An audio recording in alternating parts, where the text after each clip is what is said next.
One of my great Kiswahili writers, Shaban Robert of Kusadikika, would have called this day siku ya watenzi wote.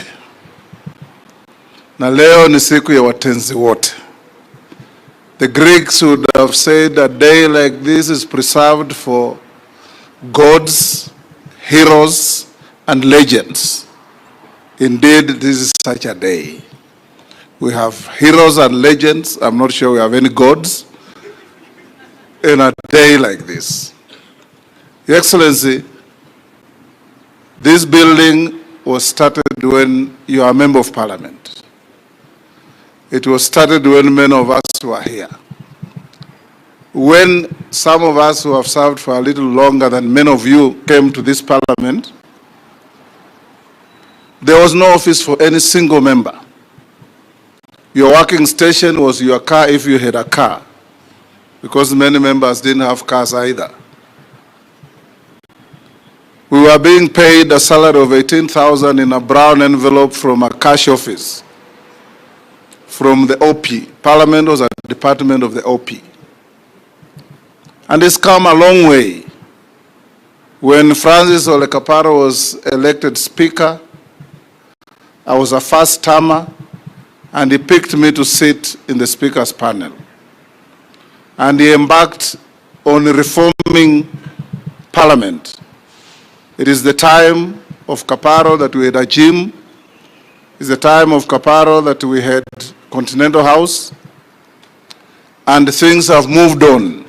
We salute you, Mzee Kaparo. This evening, I'm coming to preside on the launching of your book, and I invite members to join you. We have moved on to where we are. Parliament is now a vibrant, independent institution acting in representation, oversight of the government and legislation to make our country better. This building here, Your Excellency, when I got the privilege to be the Speaker of the National Assembly of Kenya, I toured with my commissioners, and there was a real risk of this building turning into a stalled project and a white elephant. Contractors had left. We had to go around looking for the contractors, the subcontractors, and we have been meeting every fortnight, sometimes every week, to pin contractors to get back to work, threatening some of them with criminal sanctions because some had been paid money and had left the site. Skeptics were wondering whether we were going to get there. Anybody now going to this building can see that Senator Sakaja, our governor, has now a new skyline in the city of Nairobi. When you drive from Westlands to the airport, apart from the new Marriott Hotel, the next most iconic building along the way is this building. Beautiful, very good to look at. And the facilities we are providing members of Parliament to do their work are first class.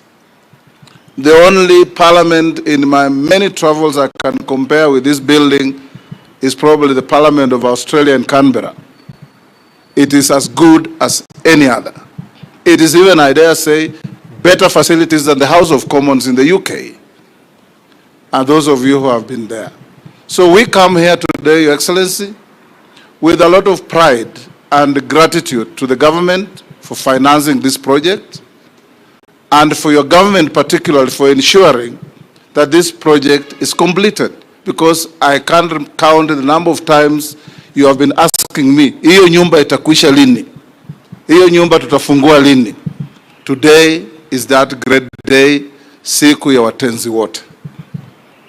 Today, as we open this building, honorable members, I want to join the honorable minority leader, Wandai, to allay the skeptics who have been pouring vitriol on the structure, the rejectionists, and many others who have been saying many things. This building is here. We will use it, and it will serve the purpose for which it was meant. Your Excellency, equally in a transparent and democratic manner, The allocation of offices for all members from both houses was through balloting.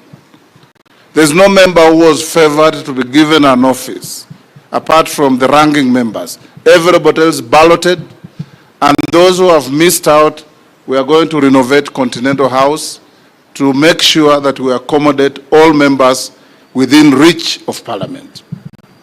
We also want to, in a special way, thank the partnership with the city government of Nairobi. Where we are sitting here was a parking lot for vehicles that carry dead bodies from Nairobi to other parts of the country. It was full of hearse vehicles here. This whole area was full of pools of water. When it rains, you cannot pass anywhere here. When I was exiled from leadership of the Senate, I was allocated an office in some building here called Red Cross. Whenever it rained, I would drive here and go back home because there was no access to the office. But now, this is one of the most beautiful gardens in the city of Nairobi, thanks to the governor of Nairobi, Honorable Sakaja. As I finish, Your Excellency, I want, on behalf of the Parliamentary Service Commission and the entire Parliament fraternity, to give you a firm assurance that Parliament will do its bit. Parliament will oversight your government. Parliament will appropriate resources for your government. Parliament will pass good laws to give meaning to your transformative agenda for the country, the Republic of Kenya, that you have embarked on.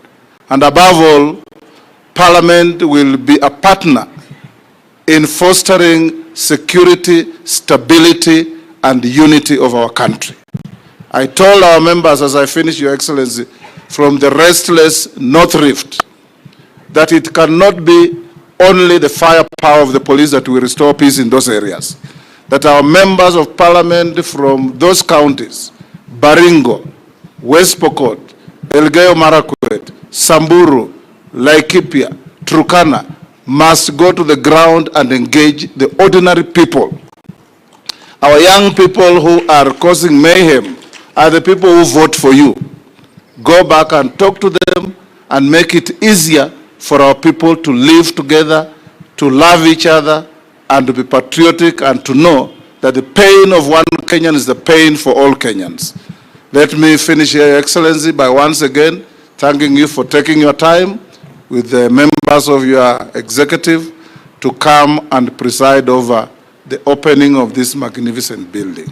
It's truly a day for heroes, gods, and legends for Parliament.